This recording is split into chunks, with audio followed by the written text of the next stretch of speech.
What's up, y'all? Thanks for tuning in to episode 2 of Backseat Noise by Colt Love. We're here with White Phosphorous out at Kansas City Noise Fest 5, Misery Fest. It's been 7 years since the last Kansas City Noise Fest. Shouts out Thomas Lane and Scott Productions. We're stoked to be here. White Phosphorous, thank you for being here. What's up, buddy? It's a fucking privilege. She's the fucking shit. We go way back. Way back. So stoked to have you on here. All right, well, we'll start off with the really kind of simple questions. How'd you get into noise? So, when I was in school, I was one of those kids who had a lot of access to the computer lab in high school. Fuck yeah. And so I got into flash animation stuff and movie editing or whatever. And then as I got more and more into that, I started getting more experimental, but primarily with video editing. And so the first ever White Phos set, I opened for Deterioration, which was crazy. That is actually crazy. But it was more of a video piece than me actually doing any kind of noise. A lot of it was pre-recorded. A lot of it was really out of my hands. I had a ton of gear malfunctions and shit like that. Classic. But it didn't matter because so much of it was the video thing that I had made. And the more I got into it, the more I was able to communicate my ideas and stuff sonically. And then I kind of realized that setting up a projector in DIY spaces is a fucking nightmare. Yeah. So it turned into a formal noise project. But it started as a visual thing because I was an art kid in high school. That's so cool. It's so interesting how that sort of digital access for people, especially in our generation of kind of I guess on the further into millennials, right. We're so kind of radicalized and that the internet catalyzed so much and yeah. had access to that sort of early digital media and means. That's fascinating. So what legitimized White Phosphorous for you? What really catalyzed that as a project? Because you sounds like it was somewhat spur of the moment, opening for Deterioration with this. What's the mission? It was pre-planned, but it's I was making art about politics, and it's funny to think about how mad I was about politics then, and how much shittier they are now. Yeah, right. I was flaming mad about George Bush Republicans, and now it's fucking Disneyland bullshit on the internet every day. But we were talking about they're stealing money from FEMA and they're spending it, and now it's just every day you turn on the television, you're what the fuck goes on in this country? Tenfold. Absolutely, yeah, beyond. Yeah. I was just reading yesterday, the thing with the fucking Cracker Barrel logo, yes. Right? That seems dumb, right? You're oh, Cracker Barrel, who gives a fuck? But I found out that the reason that's happening, or the reason we're even talking about it at all, is because it's one of the sons of a military general in Saudi Arabia or something has a vested interest, money in this company. The merchandising of Cracker Barrel. No. Yeah. It's some food group. You know what I mean? It's all interfaced. Yeah. But he's got money in this food group or whatever, and Cracker Barrel's doing shitty because it's a restaurant for old people. So he paid off some senator $400,000, or some lady in politics. But he gave her $400,000 to start talking shit about the Cracker Barrel thing, it's part of the culture war or whatever. And that's what goes on in politics. This is what we live in. Right? Yeah. Yeah. I can't just watch the Cracker Barrel logo change, and the new logo they have prescribed totally sucks. But whatever, shit gets stupider every day.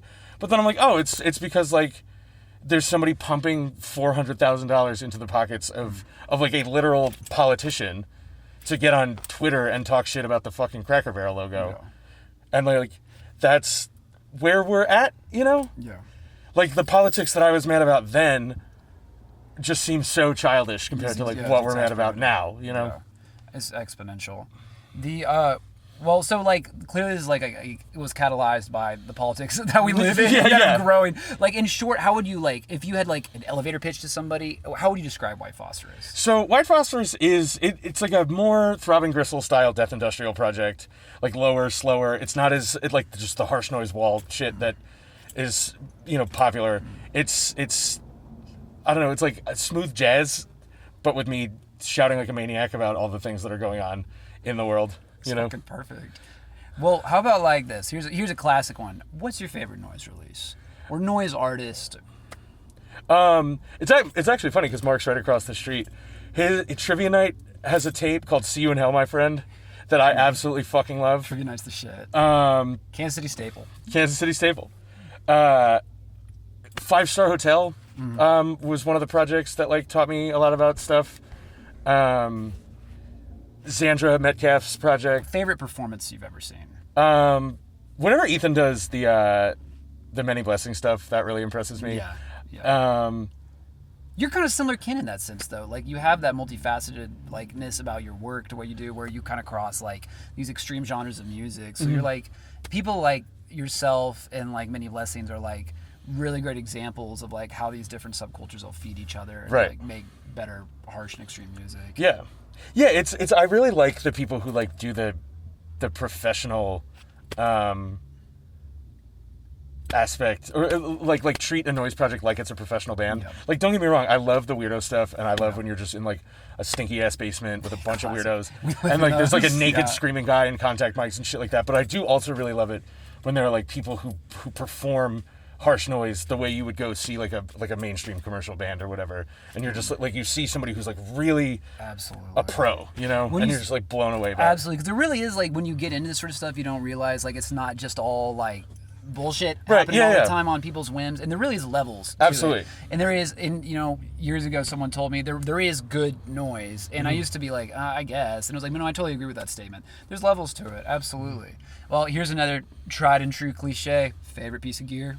I use a Digitech drop. That's what makes the voice all crazy, and there's a Boss reverb delay on it.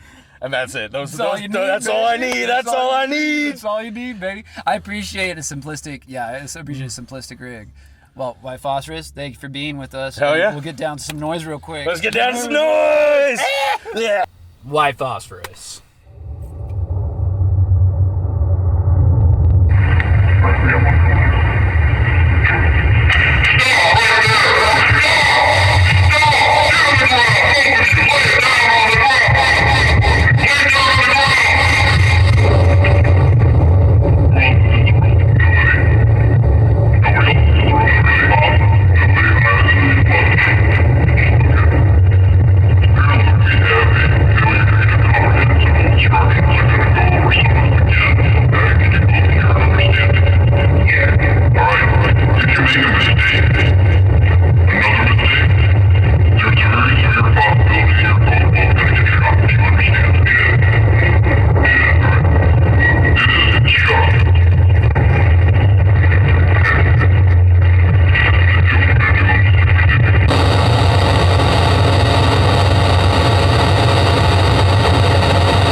Hell yeah. Woo! Thank you, White Boss. No worries.